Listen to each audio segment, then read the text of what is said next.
Ang ating pag-aaralan, ang Panginoon ay aking pastol.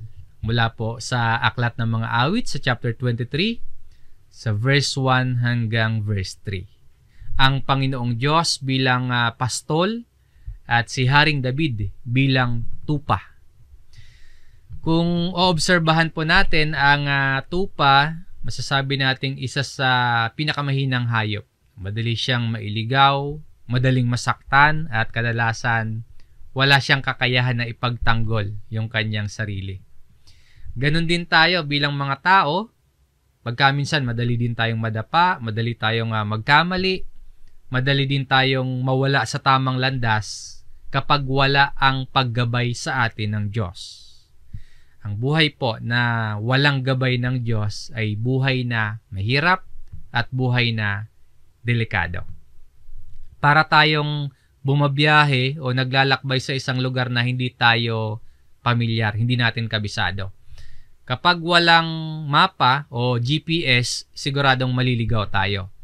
Pero kapag may gabay na nagtuturo ng tamang direksyon, makakarating tayo ng ligtas sa pupuntahan natin. Ganun din po ang ating Panginoong Diyos.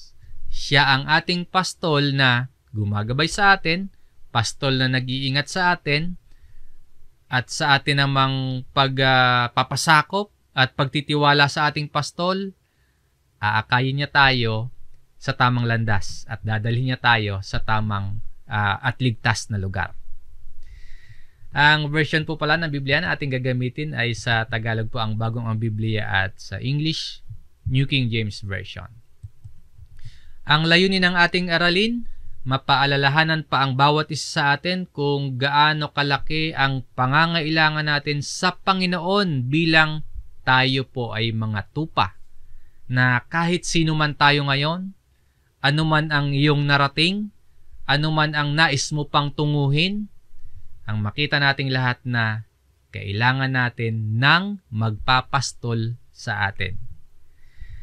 Challenging po itong pag-aralan at ipangaral dahil ang mga talata pong ito maaaring sumobra po yung expectation natin. At sobrang pamilyar din ang marami sa inyo sa verse na ito. And pagkatapos, marami din dito na ang awit na ito ay inaangkin na para bang tungkol sa kanila, tungkol sa kanilang sarili. At nakakalimutan nila na yung layunin nito, turuan ang mga tao na magtiwala sa Diyos at maituro kay Kristo. Ipanalangin po natin na maunawaan natin ang mensaheng nakapaloob dito at sa lawak po, sa yaman at lalim ng salita ng Diyos habang pinapakinggan po natin ang mga talatang nandito ay meron pa din tayong bagong matutunan.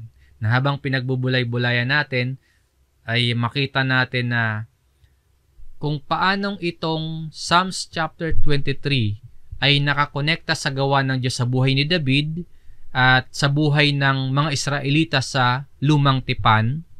At makita din po natin na kung paano din ito nakakonekta kay Kristo at sa ating mga Kristiyano sa panahon ngayon.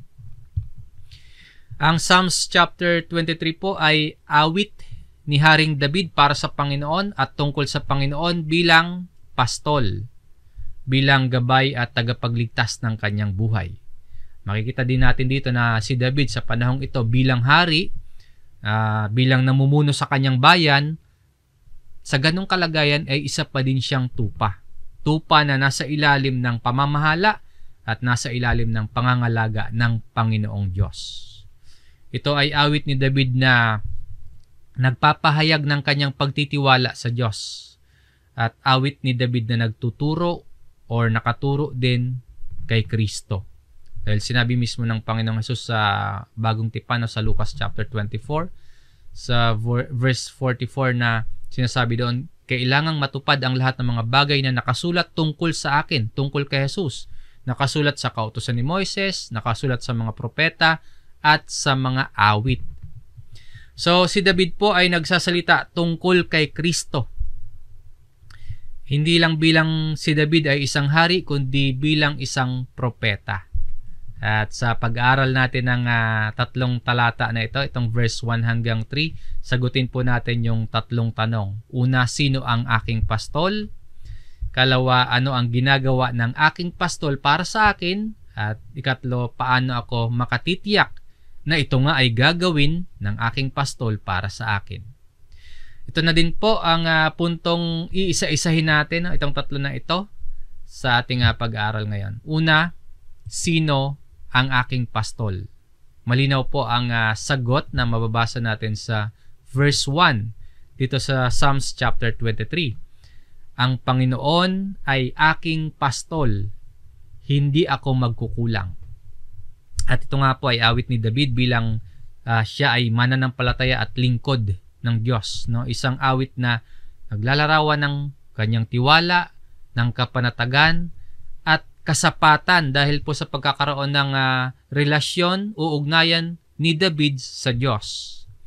Para mas maunawaan pa natin yung mensaheng nakapaloob sa awit na ito ni Haring David, pag-aralan natin yung sagot sa unang mahalagang tanong na sino ang aking pastol. Mahalaga po ito na matukoy natin o maunawaan natin yung sagot sa tanong na sino ang aking pastol. Kasi po, kung mali yung pagkakakilala natin sa ating sinusunod, mali yung pagkakakilala natin sa ating pinapakinggan, yung Panginoon, maaari din pong mali yung aasahang paggabay natin at pangangalaga sa atin.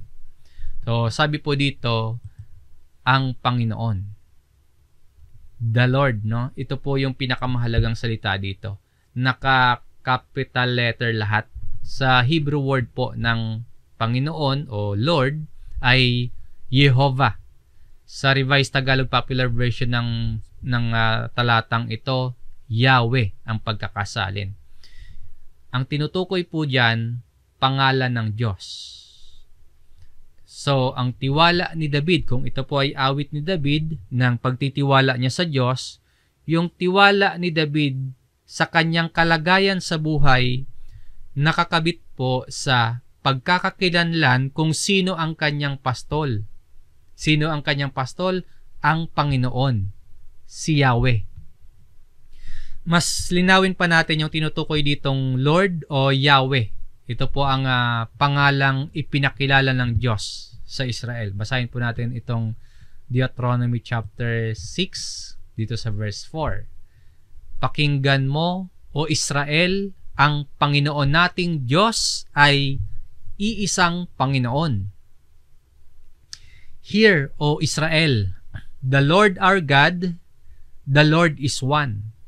Katulad kay David, ganito ipinapakilala ng Panginoong Diyos ang kanyang sarili.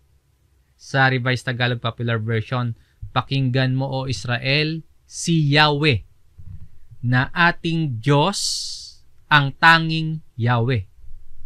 Ang ibig sabihin po ng Lord o Panginoon o Yahweh, iisang Diyos, yung may likha ng lahat. Self-existent, Diyos na mula sa walang hanggan. Ang Panginoon o yung Lord na tinutukoy dito, self-sufficient. Walang anumang kailangan. Walang sino mang kailangan. At yung Panginoon o Lord na tinutukoy dito ay independent at sovereign. Hindi nakasalalay sa iba, kundi makapangyarihan sa lahat. Na sa kanyang kalagayan, sa kanyang katangian at kapangyarihan, magagawa niya ang anumang naisin niyang gawin. Ang iisang Panginoon na tinutukoy dito ay ang parehong Panginoon, yung Panginoong Diyos, Yahweh, na tinutukoy ni David sa pangunahing talatang ating pinag-aaralan. Na Panginoon, Lord o Yahweh. Iisang Diyos ng Israel, Diyos ni Abraham, Diyos ni Isaac at Diyos ni Jacob. Diyos nating lahat. So bago natin unawain yung imahe ng isang pastol, tandaan po natin at ituon yung ating attention sa katotohanan ng ito kung sino ang ating pastol. Ang pastol natin ay ang Panginoong Diyos. Yung pastol natin banal, pinakamakapangyarihan. Yung pastol natin hindi tao na katulad natin na may limitasyon. Ngayon, kapag malinaw na po sa atin kung sino at ano ang katangian ng Panginoong tinutukoy dito, Pagbulayan naman natin ang ibig sabihin ng ang aking pastol or ay aking pastol is my shepherd. Marami sa atin, ideya lang po yung meron sa imahe nitong pastol. Maaring unfamiliar po kasi yung marami sa atin sa pagiging shepherd or pagiging pastol. Kasi Middle Eastern ito eh. Dito po sa atin, sa kadalasan sa mga probinsya or dito sa Pilipinas, yung mga pastol, ang pinapastol nila kalabaw o kaya baka o kaya kambing. Or sa modernong lugar, yung madalas alagaan ng mga tao, aso, pusa. Pero dito po sa kanila, tupa. At kadalasan, yung pastol sa Middle Eastern setting nila, inuupahan ng may-ari na yung may-ari ng tupahan, uupas siya ng magiging pastol para alagaan yung kanilang tupa. Yan yung karaniwan sa settings nila. Gagawin ng may-ari ng tupa yung makakabuti sa kanyang mga tupa. Kaya po, kung kabilang tayo, kung ikaw po, kabilang sa tupa ng Panginoon, makatitiyak ka na committed ang Panginoon na gagawin ang lahat ng dapat gawin para sa kapakanan ng kanyang mga tupa. Kapag nagugutom, papakainin. Ganun yung commitment ng may-ari ng tupa. Kapag nauuhaw ang tupa, papainumin. Kapag nasusugatan, gagamutin hanggang gumaling. Kapag nagkakagulo, didisiplinahin. Kapag napapagod yung mga tupa, bibigyan ng kapahingahan. Kapag napunta sa iba or naliligaw, hahanapin, ibabalik. At kapag may mga kaaway o may panganib, ipagtatanggol at poprotektahan. Ganyan ang pastol. At ang maganda din pong makita natin dito, very personal nga po yung awit na ito para kay David. Kasi yung ginamit niyang salita ay aking or is my. Ibig sabihin po, para kay David, ang nagbabantay sa kanya, yung nag-iingat sa kanya, yung nangangalaga at nagmamalasakit sa kanya, ay ang Panginoon mismo. Kung gaano kaganda ito, personally kay David, warning din po ito para sa mga taong wala pa kay Kristo o hindi pa kabilang sa tupa ng Panginoon. Bakit po? Dahil walang sino man sa atin yung may karapatan na ituring yung sarili na kabilang sa tupa ng Panginoon kung hindi pa nababago yung ating kalikasan. Kung wala pang pagbabago sa ating kalikasan sa pamagitan ng ating pakikipag-isa kay Kristo, wala tayong karapatan na ituring yung ating sarili na kabilang sa tupa ng Panginoon. Kaya po mahalaga po yung pagkakaroon muna ng pagbabago o conversion. At yan ay sa pamamagitan ng pananampalataya kay Kristo. Ngayon, kung ikaw ay kabilang na sa tupa ng Panginoon, ito ngayon yung kumpiyansa mo na kung ang Panginoon ang iyong pastol, masasabi mong, hindi ako magkukulang. I shall not want.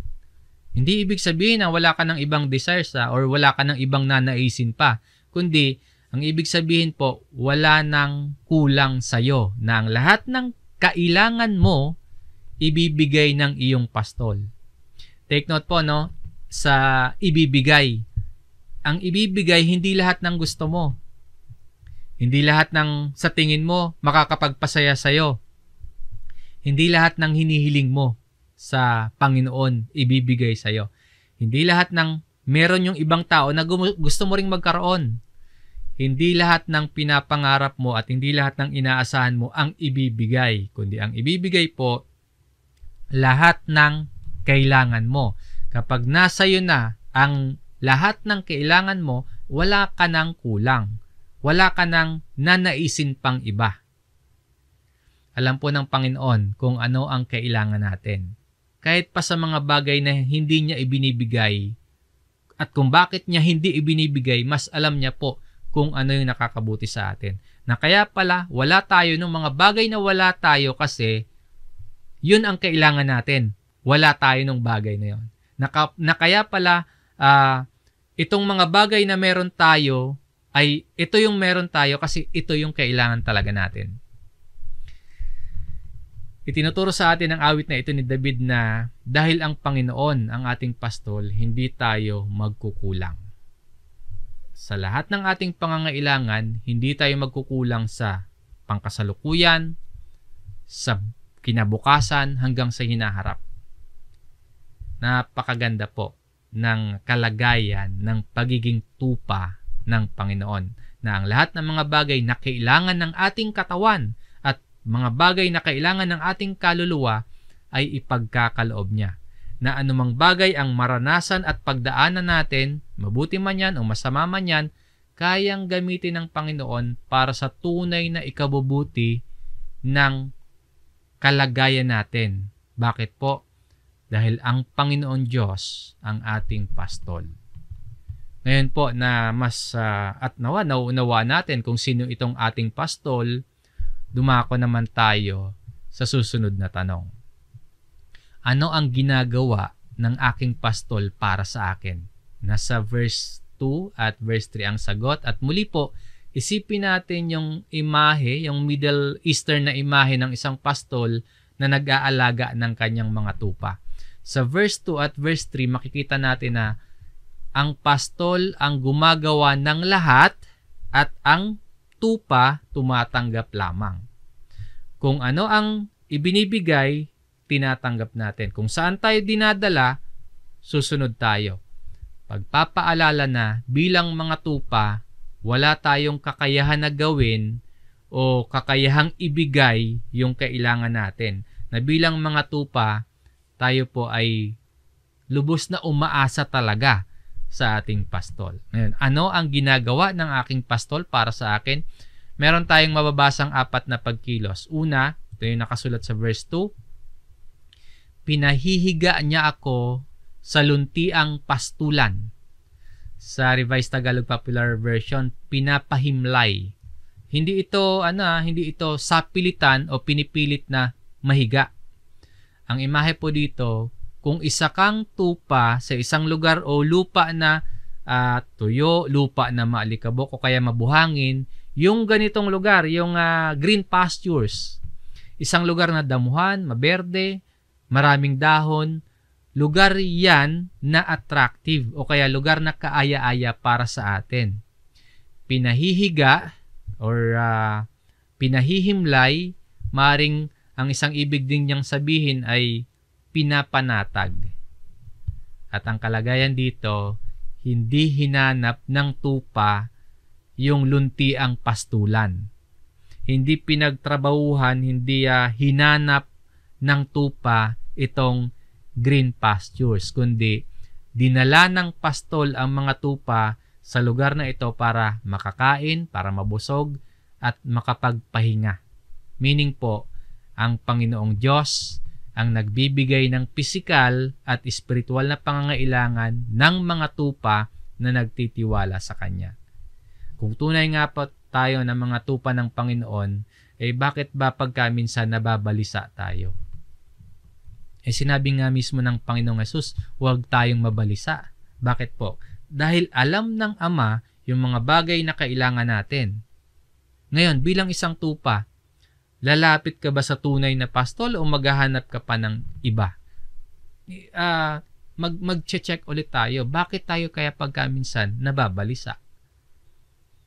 Sa pangangailangang pisikal at pangangailangang espiritual, ang Panginoon po ang nagdadala sa atin sa luntiang pastulan. Meron ba tayong matatagpuan na tulad niya na magbibigay ng tunay na kasiyahan at kapahingahan? Walang sino man o walang anuman sa mundong ito, hindi yung kayamanan, hindi yung kapangyarihan, hindi yung kasiyahang panlupa ang makapagbibigay sa atin ng tunay at ganap na kapanatagan at kagalakan maliban sa iniaalok ng ating pastol. So una, pinahihiga niya ako sa luntiang pastulan. Ikalawa, inaakay niya ako sa tabi ng mga tubig na pahingahan. Kung sa luntiang pastulan, nakakaranas tayo ng kasapatan at kapanatagan mula sa paggabay sa atin ng ating pastol, ipinapakita naman dito yung kanyang paggabay tungo sa kapahingahan. Hindi iniiwan ng Panginoong Diyos ang kanyang bayan na pagod at balisa. Ang Panginoong Diyos mismo bilang pastol ang gumagabay o umaakay sa kanyang mga tupa tungo sa kapahingahan. Kaya sabi sa New King James Version, He leads me beside the still waters. Para po mas maramdaman natin yung sitwasyon ng tupa dito, isipin ulit natin yung Middle Eastern settings ng pagpapastol ng tupa sa panahon nila, sa lugar nila. Sa atin po kasi pwede tayong makaranas ng kakulangan ng supply ng tubig pero hindi ganun katagal. O kaya bihira lang tayo siguro mawala ng kakulangan ng supply ng tubig. Pero sila sa lugar na yan, puro disyerto pa, napakahirap ng tubig, napakahalaga ng tubig sa lugar nila. At ang ilustrasyon pa dito, yung ginamit ay tupa, no? Yung behavior ng tupa, mahina sa direksyon. Hindi maalam sa mga lugar o hindi nila matandaan kung saan yung maraming tubig. Kaya kailangan nila ng taga-akay, kailangan nila ng pastol. Ang trabaho ng pastol, inaakay yung mga tupa. Yung pastol, he leads. Yung mga tupa, kung tayo yon, we follow. Hindi tayo ang naghahanap para sa sarili natin. Kasi kapag tayo yung naghanap, kung saan-saan tayo mapupunta. Kung tayo yung maghanap sa sarili natin, kung saan-saan natin papawiin yung uhaw. Kung saan-saan natin hahanapin para mapawi yung pagod natin. Akala natin, yung maling relasyon magbibigay sa atin ng kapahingahan. Kaya pinapasok ng ibang mga tao kahit maling relasyon. Kasi akala nila mapapanatag or mapapahinga sila doon. Pero lalo lang nakakapagod yon. Akala naman ng iba, yung mga material na bagay ang makakapagpa-satisfy sa puso ng tao. Sa iba hinahanap. Pero yung mga material na bagay, lalo lang yan nagbibigay ng uhaw. Walang kapahingahan, walang kasiyahan. Ang tubig na pahingahan, larawan po ng pagkakaroon ng kapayapaan at kalakasan na tanging ang Panginoon ang makapagbibigay sa atin.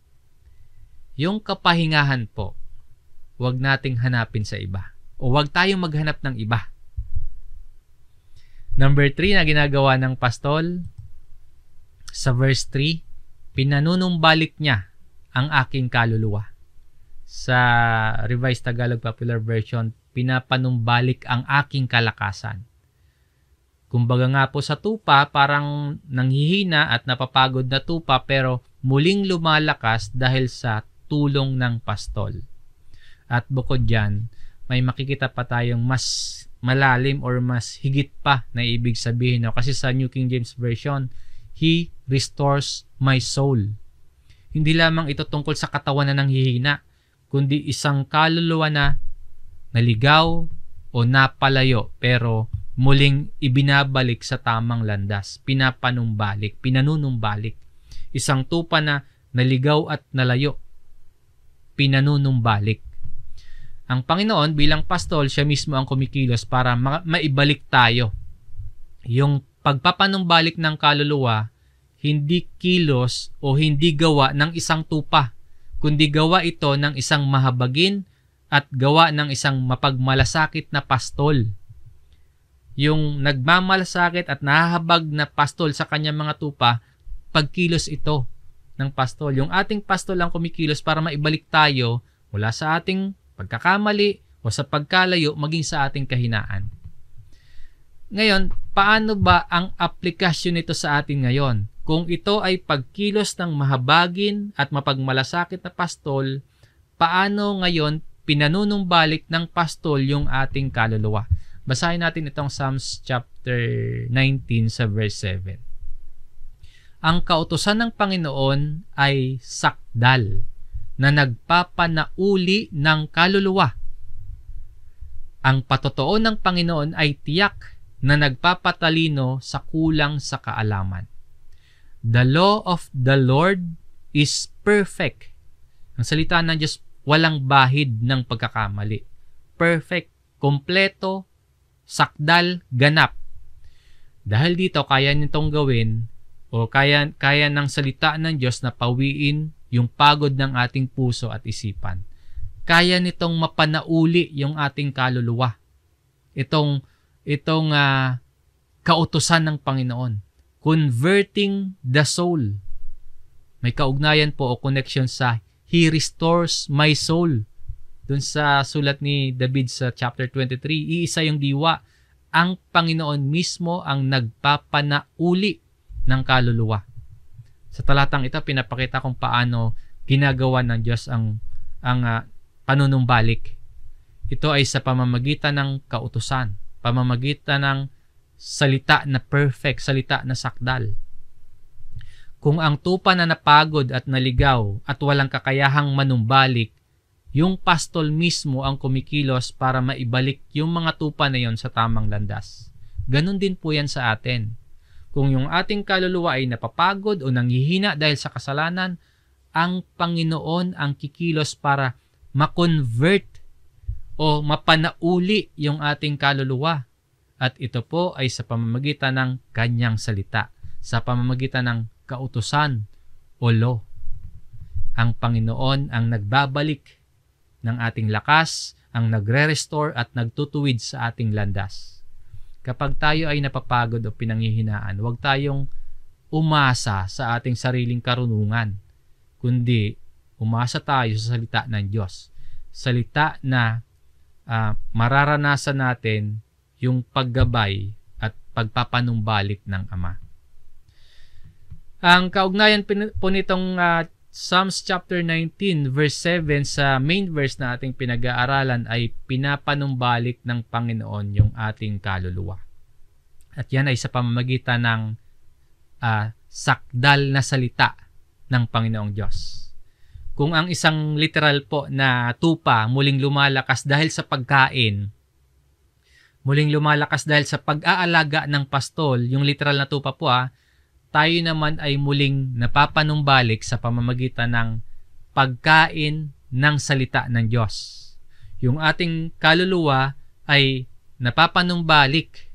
Yung ating pananampalataya ay lumalakas kapag tayo ay patuloy na nakikinig at patuloy na sumusunod sa salita ng Panginoong Diyos. So sa verse 2 at verse 3 ng Psalms chapter 23, makikita natin na ang pastol hindi lamang nagbibigay ng pahinga sa luntiang pastulan at tubig na pahingahan, kundi siya rin po ay ang muling nagbabalik ng ating lakas at ng ating kaluluwa. Sa ikaapat na ginagawa ng pastol, inaakay niya ako sa mga landas ng katuwiran. Inaakay tayo. So bilang mga tupa, kapag inaakay tayo, susunod tayo. Pinapakita sa atin dito na hindi lang tayo ibinabalik sa tamang landas kapag naligaw tayo, kundi nais ng ating pastol na manatili tayo sa bagong pamumuhay.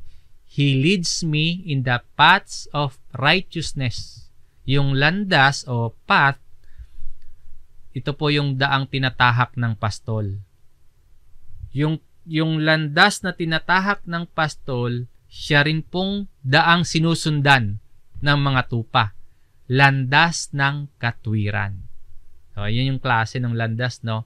Matuwid na pamumuhay dahil ang Panginoon ay matuwid. May kabanalan na pamumuhay dahil ang Panginoon ay banal. So, yung path, yung landas na tinatahak ng pastol, yun din po yung landas na susundan ng mga tupa. Sumusunod tayo sa utos, sumusunod tayo sa kalooban dahil siya ang ating pastol at tayo ay ang mga tupa. Yung pagkakakilanlan ng isang tunay na tupa, nakikinig po at sumusunod sa boses ng kanyang pastol. Kahit saan niya tayo dalhin. Ang tupa kahit saan dalhin, kahit pakiramdam ay mahirap na daan, nakakatakot o delikadong daan, or kaya kahit may pagsasakripisyo, or tila para bang may mawawala sa atin, susunod tayo dapat. Dahil hindi tupa ang nasusunod, kundi ang pastol. Ang pastol, he leads. Ang tupa, we follow. Ano ang ginagawa ng aking pastol para sa akin? Inaakay tayo sa kapanatagan, inaakay tayo sa kapahingahan, sa kalakasan ng kaluluwa, at paggabay sa matuwid na landas. Ito po ay pagkilos ng pastol. Yung mga tupa, kung tayo yung mga tupa, tagatanggap lang tayo. At ang lahat ng ito, matatagpuan natin, mararanasan natin sa ating Panginoon, yung ating pastol. Habang tayo patuloy po na nakikinig ng salita ni Kristo, habang tayo ay patuloy na naglalaan ng oras sa Biblia at ipinapamuhay anuman yung mga natututunan natin, isinasabuhay natin anuman yung pagdaanan o maranasan natin sa araw-araw. Lahat ng yan, yung kapanatagan, yung kapahingahan, yung kalakasan ng kaluluwa, yung paggabay sa matuwid na landas, mararanasan natin yan sa ating Panginoon, ang ating pastol. Kapag may sinabi sa atin yung ating pastol na lumapit tayo, lumapit talaga tayo. Ngayon, kapag may sinabi naman na sumunod tayo, sumunod naman talaga tayo. Kaya nga itong Psalms chapter 23 ay awit ng pagtitiwala. Matapos po nating sagutin yung tanong na sino yung ating pastol at ano ang kanyang ginagawa para sa atin, ito pa po ang isang mahalagang tanong na sasagutin natin. Number 3, paano ako makatitiyak na ito nga ay gagawin ng aking pastol para sa akin? Ano yung katiyakan na meron tayo na yung ating pastol hindi magbabago maging sa mga panahon na naliligaw tayo, kaya nalilihis tayo para tayong mga tupa na naliligaw? Ano yung katiyakan natin na yung ating pastol hindi magbabago, hindi siya magsasawa sa atin, na patuloy niya tayong aakayin patungo sa kapanatagan, patuloy niya tayong aakayin patungo sa kapahingahan, sa kalakasan ng ating kaluluwa at paggabay sa matuwid na landas? At bakit o kaya para saan at ginagawa ng Panginoon ang mga yon para sa kanyang mga tupa? Ang sagot po sa huling linya ng verse 3. Alang-alang sa kanyang pangalan. Bakit ginagawa ng Panginoon ang mga ginagawa niya para sa kanyang mga tupa? For His name's sake. Ito yung garantiya natin. Ang lahat pala ng pagkalinga sa atin, yung paggabay at pag-iingat ng pastol sa kanyang mga tupa, hindi lamang para sa kabutihan ng mga tupa, hindi lamang para sa kaginhawahan natin, kundi higit sa lahat, alang-alang sa pangalan ng Panginoon, o upang ipakita ang kadakilaan ng pangalan ng Diyos. So yung chief end pala, yung pinakalayunin para pala sa karangalan at kaluwalhatian ng Diyos mismo. Kaya po nakatitiyak tayo, bilang tayo ay mga tupa, mararanasan talaga natin yung kapanatagan, mararanasan talaga natin yung kapahingahan, yung pagkapawi ng uhaw, yung kalakasan ng kaluluwa, mararanasan natin yung paggabay sa matuwid na landas dahil pangalan ng Panginoon o Yahweh o Lord ang nakasalalay. Reputasyon ng Diyos ang nakataya. Ngayon po mga kapatid, matapos nating mapag-aralan kung paano tayo nakasisiguro na gagawin ng ating pastol yung makakabuti para sa atin dahil pala nakasalalay ang kanyang pangalan bilang garantiya ng pagiging mabuting pastol niya para sa atin, sa huling bahagi po ng ating talakayan ngayon, paano tayo dapat tumugon dito sa napag-aralan nating mga talata sa Awit chapter 23 verse 1 hanggang 3. Ano ang inaasahan ng Diyos sa atin bilang kanyang mga tupa? Kung ang Panginoong Diyos po ang ating pastol na nagkakaloob ng lahat ng ating mga kailangan, tiyakin po natin na siya talaga, na ang Panginoon talaga ang pastol ng ating buhay. So ano po ang inaasahan sa atin bilang mga tupa? Una, sumunod sa tunay na pastol. Gaano man tayo kalakas, gaano ka man katatag ngayon, gaano ka man ka-successful ngayon, hindi po sapat yung ating sariling kakayahan. Sa mga talatang ating binasa, inihahambing tayo sa isang tupa na uri ng hayop na mahina, madaling mailigaw, at nangangailangan ng paggabay ng isang pastol. So sino man tayo at ano man yung narating natin sa buhay, sa harap po o paningin ng Diyos para tayong mga tupa. May kahinaan, hindi tayo likas na independent, ganun yung tupa. May limitasyon. At kailangan natin ang pastol. Ang buhay natin magiging ligtas at panatag lamang kapag nasa ilalim ng pangangalaga at pamamahala ng tunay na pastol.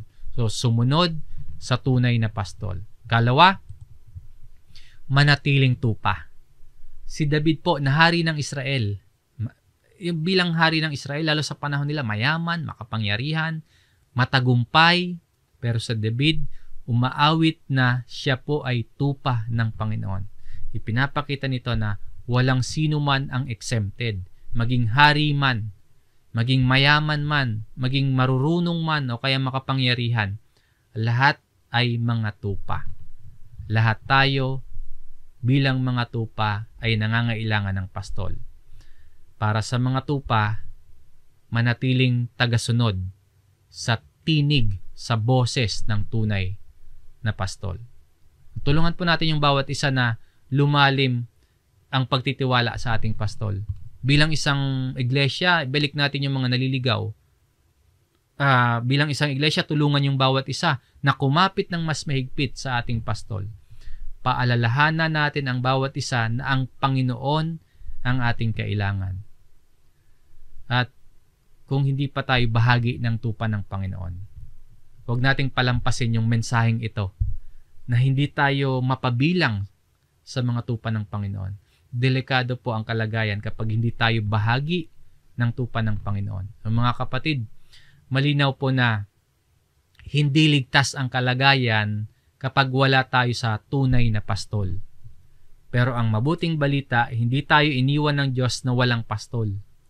Ito pong awit chapter 23, isinulat ni David, hindi lang awit ng kanyang personal na karanasan, kundi propesya din ito na tumuturo kay Kristo. Kaya sa bagong tipan, ipinahayag mismo ng Panginoong Hesus sa John chapter 10 verse 11, Ako ang mabuting pastol. Ibinibigay ng mabuting pastol ang kanyang buhay para sa mga tupa. Si Kristo ang daan upang ang tao po ay maging tupa ng Diyos. Si Kristo ang mabuting pastol. Sabi niya dito, I am the good shepherd. Huwag tayong maghahanap ng ibang magbibigay ng pangangailangan natin. Huwag tayong maghahanap ng iba na magbibigay ng kasiyahan natin, lalo na ng kaligtasan natin. Lumapit kay Kristo. Patuloy na magtiwala sa Kanya. Sundin ang Kanyang mga katuruan at masusumpungan po natin ang kapahingahan, ang tunay na kagalakan at ang kalakasang kailangan natin.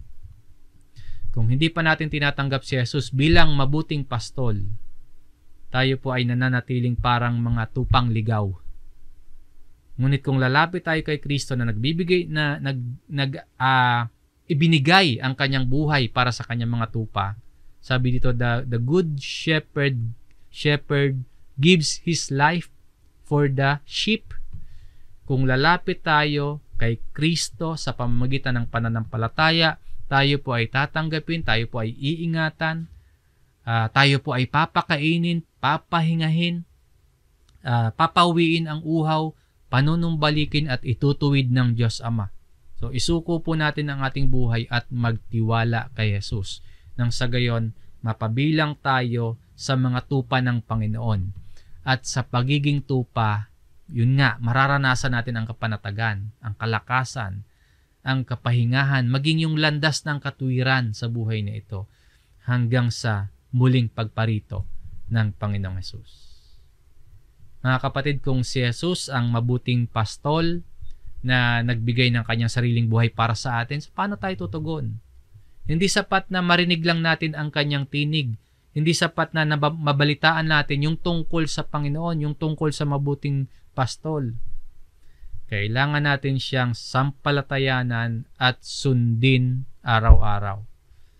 Ang Psalms chapter 23 at ito rin pong John chapter 10 verse 11 nagsisilbing paalala na ang buhay ng isang tupa ay may seguridad at kasapatan kapag nasa pag-iingat ng tunay na pastol.